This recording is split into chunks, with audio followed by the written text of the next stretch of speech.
and Jesse. Yeah.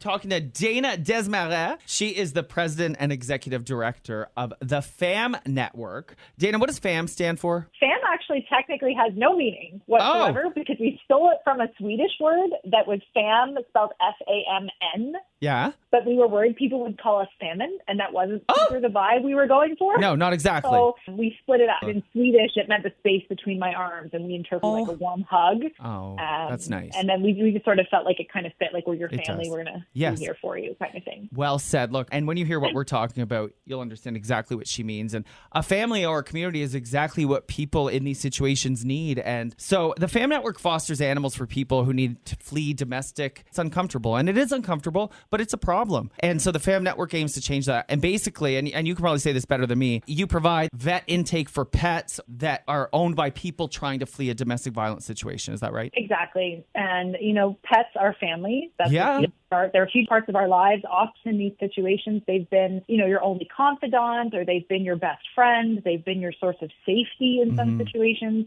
And the idea of having to give them up to get safe yourself Oh my God, no. is unimaginable. And my we gosh. aim to remove that barrier so that people can get to safety, but without having to give up their animals, or even worse, leaving them behind so they could be abused, Yeah. or not leaving at all, right? And Yeah. we want to make sure that people can get to safety, as can their pets. Such a vulnerable creature. I totally understand why somebody would not leave a situation if they had to leave their baby behind, especially if it's with somebody that might not even give them water. A lot of us who work in the organization or volunteer our time, we either have lived experience directly or we have direct family members who have. And it's something that, you hear the stories and you understand it, but I can tell you as someone who has been there, the decision to leave was for the safety of my dog. It's genuinely the reason I chose to leave myself, which was not smart, and No. I don't suggest it. Right. But that was me. I waited until my dog became unsafe, and that's when I chose to leave. Well, listen, it's hard to see the rainbow when you're sitting in the storm. Lit a fire under me to help other people. I was horrified to read the statistic that 89% of people who have been in a domestic violence situation with a pet report that the abuser hurt the pet. 89%. It was a terrifying statistic when that study came out. Yeah. And that's a Canadian-specific statistic. And the number of women who chose to delay leaving or didn't leave because they had a pet was over 50%. And a third of them that left that didn't bring their pets with them or didn't exit with their animals ended up going back because they were worried about what was happening to the family pet. And abuse is a cycle, and we know this. And, lots of people go back, and we understand why that happens. But if we can remove one of the reasons why you go back, then that is a goal that we are so desperately trying to achieve, and you deserve to be safe. Totally horrific that sometimes abusers just want to hurt the things closest to you. We've all heard that before. And pets are exactly that. We try to address barriers that, we may not even face ourselves, right? We see a huge need coming out in the LGBTQ community, and it's been a struggle for us as a referral-based agency to find referring agencies that will assist members of the LGBTQ community. Oh boy, here we go. Yeah, so it's been a challenge. However, it is something that we're hoping to kind of start to tackle in our next fiscal year of how we can fill in some of the gaps. Dayna, you focus in on these areas that don't get much attention. When people think about domestic violence, they tend to think of a man hitting a woman. We hear that a lot, that domestic violence or interpersonal violence is a women's issue, right? It's because it does predominantly affect women. It's a women's issue. Why is it that you are not having a woman host this? I disagree fundamentally with that. Yeah. That only women can fix a women's issue is a really convoluted way to think about solutions to problems. And I think this is an everybody issue, right? The whole world needs to get on board and say, why are we violent? Why are we allowing violence in our homes? Why are we not finding solutions for this? It's not just women helping women. It's an everybody issue. And it goes so much further than that, even with the pet thing, right? That's not something you hear about when people talk about domestic violence, but it's a major problem, just like it is in the gay community. That's something that isn't addressed or taken seriously. I'll tell you something. In my own life, people will tell you to your face, oh, you're two guys, suck it up. Oh, it's two guys having a bar fight. But in a domestic situation, it is not that. It tends to be very one-sided. And so I think definitely more awareness is needed in that area. So thank you for saying that. It's absolutely frustrating to hear that. You wouldn't say that if you saw someone in a bar hitting a woman. You wouldn't say that at all. It shouldn't be that way, right? Violence has no place in this world. Every single human being is just that. They are a human being, and they are deserving of our love and our help and our resources. Well, you're one of the good ones. And that's why we're doing exactly this. Because you know what? Especially right now in the world news, it's very easy to believe that violence is part of the human condition, and it's not. Most of us out here still believe in love, and that's what we want to spread. And that's exactly what you're doing with the Fire and Ice Gala. Pew, pew, pew, pew. Yes. I am so excited that you asked me back to MC this. And this is happening November 18th at the Hilton Lac Leamy in Ottawa. Yes. Okay, yes. great. We're over 90% sold out now. They're still on sale. Ticket sales are going to end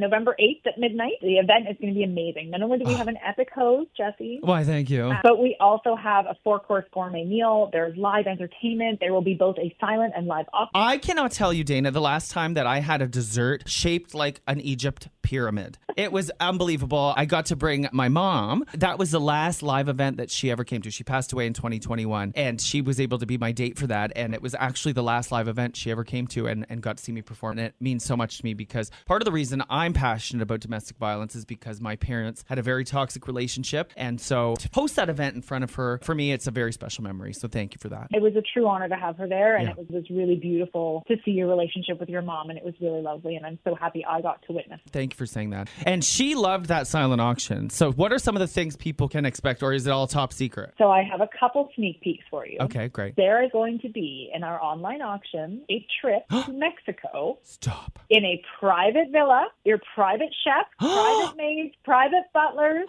Did you say butler? Beautiful. I did. It overlooks a gorgeous day. It's on the west coast of my Mexico. God. Oh my God. It sleeps 5 couples or 2 families. All raising money. I forgot to say this, that the whole Fire and Ice Gala is a fundraiser for the FAM network. And what is the money going towards? So the money from the gala all goes towards day-to-day operations. So we're talking vet care, foster supplies, boarding. If we can't find a foster home fast enough so we don't have to say no to a family, we can pop them into boarding. Which is a real problem, right? It is. Everyone's struggling to find foster Yeah. homes right now. And so for us, that means Yeah. saying no to a family in need. If you're interested in fostering, please reach out. Oh my God. Just let's think about that for a second. Assume that there's somebody in a family situation that's being abused and they're not leaving because of a pet. And then they finally get the courage to leave and they're told no by the FAM network just because of a spacing. That is heartbreaking to me to think about that. It's awful. And I can tell you as a person who has to make those calls, it never gets easier. Horrific. We are hosting fundraisers. We're Yes, we begging are. for foster homes. We are out there hoping for funds to keep saying yes to people. I find it's that with this particular issue, it's an awareness thing. People don't realize what an issue it truly is. They don't. And I think until you've been touched by it or you've heard someone's story, it can be difficult to share the perspective. The stories that you hear are heartwarming, but also heartbreaking. Well, let me tell you, there's going to be tissues on the table this year God, thank because God. we will be premiering a marketing video, for lack of a better term, Okay. that some amazing videographers put together for us to raise awareness about what we do and the importance of fostering. Okay. And I can tell you, I bawled just reading the storyboard. So Oh. there will be tissues on all the tables. Thank because it's God. going to premiere at the gala this year. Back to the actual events. We got the Mexico trip of a lifetime. There are some amazing portraits from Sandy Sharkey Photography of the wild horses on Sable Island, a true favorite every year. So she's got incredible horse artwork. Beautiful photos, yeah. There may or may not be a mode of transportation like a Vespa. Okay. Oh my God, Dayna. You've gone you're out of control. I just want to mention too, Jan Markson's coming back. He is. So Jan Markson was performed at our 2019 gala, which if there hadn't been a pandemic would have been 4 years ago. Right. That's wild, actually. I know. But Jan was such a hit. He is so funny and just blows my mind. Loved him. I have been promised a brand new act this year. I have no idea what he's doing, but I think it's going to be so fun and so amazing. And speaking of brand new acts, so anybody listening to this might be like, because you're not getting a brand new act from me, but that's not this type of event. So some people might be listening wondering, do they know what they're getting into? Why would they hire Jesse for something like this? And I'll let you answer that question. Oh, I mean, that's easy. Jesse is not a one-trick pony. Jesse does not just do your dirty comedy that I've seen and I love for the record. But Jesse is also a very talented host. Yes, thank you. That's not what I'm looking for, though. Passionate. Yes. Okay, go on.